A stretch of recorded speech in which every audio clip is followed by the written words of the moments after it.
അങ്ങനെ ഇപ്പോൾ ക്യാപ്റ്റൻ അമേരിക്കയും ബ്ലാക്ക് പാന്തറും കൂടി ബോധം കെട്ടിക്കിടക്കുന്ന ചിറ്റാവരിയേലിനെയും കൊണ്ട് അയൺമാനും മറ്റുള്ളവരും നിൽക്കുന്ന സ്പേസ് ഷിപ്പിലേക്ക് ചെല്ലുകയാണ്. ഒരു ചിറ്റാവരിയേലിനെയും കൊണ്ട് ക്യാപ്റ്റനും ബ്ലാക്ക് പാന്തറും ഷിപ്പിലേക്ക് വന്നത് കണ്ട് ബ്ലാക്ക് വിഡോയും ബാക്കിയുള്ളവരെ ആകെ ഞെട്ടിപ്പോവുകയാണ്.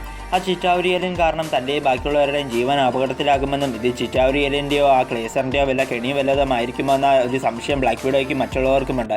എന്നാൽ യാതൊരു അപകടം സംഭവിക്കില്ല എന്ന് എല്ലാവരോടും പറഞ്ഞ് എല്ലാവരെയും സമാധാനപ്പെടുത്തി തൻ്റെ നാക്കെടുത്ത് തിരിച്ച് വായിക്കാത്തിട്ട് നിൽക്കുന്ന ക്യാപ്റ്റൻ അമേരിക്കയും അവിടെയുള്ള ബാക്കിയുള്ളവരെയും ബ്ലാക്ക് പാന്തറിൻ്റെ രൂപത്തിൽ ഇത്രയും നേരം വേഷം മാറി നിൽക്കുന്ന ക്ലേസറും പിന്നെ അവിടെ ബോധം കെട്ടതുപോലെ അഭിനയിച്ച് കിടക്കുന്ന ചിറ്റാവരിയേലിനും കൂടി ഇപ്പോൾ അറ്റാക്ക് ചെയ്യുകയാണ്. അതെല്ലാം കണ്ട് ക്യാപ്റ്റൻ അമേരിക്കയും ബാക്കിയുള്ളവരും ഞെട്ടിപ്പോവുകയാണ്.